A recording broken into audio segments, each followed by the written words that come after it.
ആയുധ നിർമ്മാണശാലകൾ ലക്ഷ്യമിട്ട് യുക്രൈനിൽ അതിശക്തമായ മിസൈൽ ആക്രമണം നടത്തി റഷ്യ. ആക്രമണത്തിൽ 20 മരണം. യുക്രൈൻ വ്യോമസേനയുടെ കണക്ക് പ്രകാരം റഷ്യ 351 ഡ്രോണുകളും 68 മിസൈലുകളും പ്രയോഗിച്ചു. അതിൽ 29 ബാലിസ്റ്റിക് മിസൈലുകൾ ലക്ഷ്യസ്ഥാനത്തെത്തി. കീവ് ലക്ഷ്യമിട്ടാണ് പ്രധാനമായും ആക്രമണം നടന്നത്. ഡ്രോൺ, മിസൈലുകൾ എന്നിവ നിർമ്മിക്കുന്ന കീവിലെ ആയുധ നിർമ്മാണശാലകളെയും വ്യോമ പ്രതിരോധ സംവിധാനങ്ങൾ, അറ്റകുറ്റപ്പണി നടത്തുന്ന സ്ഥാപനങ്ങളെയും ലക്ഷ്യമിട്ടാണ് ആക്രമണം നടത്തിയതെന്ന് റഷ്യയുടെ പ്രതിരോധ മന്ത്രാലയം അവകാശപ്പെട്ടു. എന്നാൽ യുക്രൈൻ ഇത് സ്ഥിരീകരിച്ചിട്ടില്ല. അടുത്തിടെ റഷ്യയിൽ യുക്രൈൻ നടത്തിയ ആക്രമണത്തിന് പ്രതികാരമായിട്ടാണ് കീവിലെ ആക്രമണമെന്നും റഷ്യ പറഞ്ഞു. കീവിൽ രക്ഷാപ്രവർത്തനം പുരോഗമിക്കുകയാണ്. നിരവധി കെട്ടിടങ്ങൾ ആക്രമണത്തിൽ തകർന്നിട്ടുണ്ട്. കഴിഞ്ഞ വ്യാഴാഴ്ച കീവിൽ റഷ്യൻ ആക്രമണത്തിൽ 31 പേർ കൊല്ലപ്പെട്ടിരുന്നു. അതേസമയം 4 വർഷത്തിലേറെ പഴക്കമുള്ള റഷ്യ ഉക്രൈൻ യുദ്ധം അവസാനിപ്പിക്കാനുള്ള പ്രമേയം ആളുകൾ മനസ്സിലാക്കുന്നതിലും അടുത്തു വരികയാണെന്നാണ് തിങ്കളാഴ്ച US പ്രസിഡന്റ് ഡൊണാൾഡ് ട്രംപ് അവകാശപ്പെട്ടത്. ഈ ആഴ്ച തുർക്കിയിൽ നടക്കുന്ന നോർത്ത് അറ്റ്ലാന്റിക് ട്രീറ്റി ഓർഗനൈസേഷൻ ഉച്ചകോടിയിൽ ഉക്രൈൻ ചർച്ചകളെക്കുറിച്ച് ചർച്ച ചെയ്യുമെന്നും അദ്ദേഹം കൂട്ടിച്ചേർത്തു. വ്ളാഡിമിർ സെലൻസ്കിയുമായും സംസാരിച്ചതിന് ദിവസങ്ങൾക്ക് ശേഷമാണ് ട്രംപിന്റെ പരാമർശം വന്നതെന്ന് റോയിട്ടേഴ്സ് റിപ്പോർട്ട് ചെയ്തു. എന്നിരുന്നാലും സംഘർഷം അവസാനിപ്പിക്കുന്നതിനുള്ള ഒരു പരിഹാരം കാഴ്ചയിലുണ്ടെന്ന തന്റെ അവകാശവാദത്തിന് അദ്ദേഹം പ്രത്യേക കാരണമൊന്നും നൽകിയില്ല. കാര്യങ്ങൾ കൂടുതൽ വഷളാക്കാൻ ഉക്രൈന്റെ തലസ്ഥാന നഗരമായ കീവിലും പരിസര പ്രദേശങ്ങളിലും മോസ്കോ രാത്രിയിൽ ഡ്രോൺ, മിസൈൽ ആക്രമണങ്ങൾ നടത്തി 28 പേർ കൊല്ലപ്പെട്ടു. ജൂലൈ 4 അവധിക്കാലത്ത് പുടിനുമായി ഒരു നല്ല സംഭാഷണം നടത്തിയെന്ന് US പ്രസിഡന്റ് പറഞ്ഞു.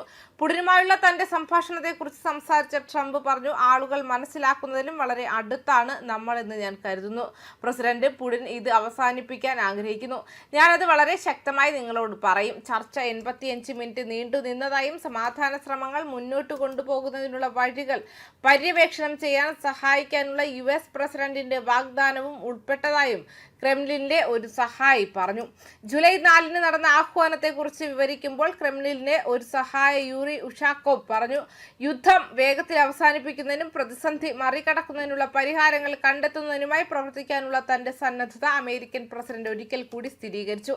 സെലൻസ്കിയുമായുള്ള സംഭാഷണത്തെക്കുറിച്ച് ട്രംപ് പറഞ്ഞു, പ്രസിഡന്റ് സെലൻസ്കി യഥാർത്ഥത്തിൽ അത് ഇപ്പോൾ അവസാനിപ്പിക്കാൻ ആഗ്രഹിക്കുന്നു. നമ്മൾ നാറ്റോയിലേക്ക് പോകും. നമ്മൾ അതിനെക്കുറിച്ച് സംസാരിക്കും. അത് നമ്മൾ നേടുമെന്നും ഞാൻ കരുതുന്നു. കൂടാതെ നമ്മൾ അത് അവസാനിപ്പിക്കുമെന്നും ഞാൻ കരുതുന്നു. അതൊരു ഭയാനകമായ സാഹചര്യമായിരുന്നു എന്നും കൂട്ടിച്ചേർത്തു. മാത്രമല്ല, ഒരു ഭാഗത്ത് ചർച്ചകൾ നടക്കുമ്പോൾ മറുവശത്ത് യുദ്ധം തുടരുകയാണ്. ജൂലൈ 5, 6 തീയതികളുടെ ഇടയിലുള്ള രാത്രിയിൽ മോസ്കോ കീവിനെ ലക്ഷ്യമാക്കി ഡ്രോണുകളുടെയും മിസൈലുകളുടെയും ഒരു തിരമാല വിക്ഷേപിച്ചു. റഷ്യ മറ്റൊരു വലിയ ആക്രമണത്തിന് തയ്യാറെടുക്കുകയാണെന്ന് സെലൻസ്കി മുന്നറിയിപ്പ് നൽകിയതിന് ഏതാനും മണിക്കൂറുകൾക്ക് ശേഷമാണ് ആക്രമണം നടന്നത്.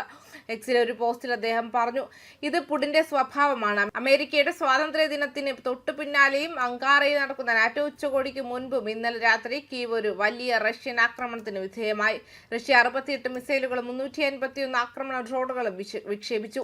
പ്രതികരണ ശ്രമങ്ങൾ ഇപ്പോഴും തുടരുകയാണ്. റെസിഡൻഷ്യൽ കെട്ടിടങ്ങൾ ഉൾപ്പെടെ നഗരത്തിലുടനീളമുള്ള 10-ലധികം സ്ഥലങ്ങൾ നാശനഷ്ടങ്ങൾ രേഖപ്പെടുത്തിയിട്ടുണ്ടെന്നും സെലൻസ്കി ഒരു പ്രത്യേക പോസ്റ്റിൽ എഴുതി. രാജ്യം ഒരു ദുഷ്കരമായ സമയത്തിലൂടെയാണ് കടന്നു പോകുന്നതെന്ന് പുടിൻ സമ്മതിച്ച സമയത്ത് കീവിനെതിരെയുള്ള ആക്രമണം മോസ്കോ ശക്തമാക്കിയിട്ടുണ്ട്.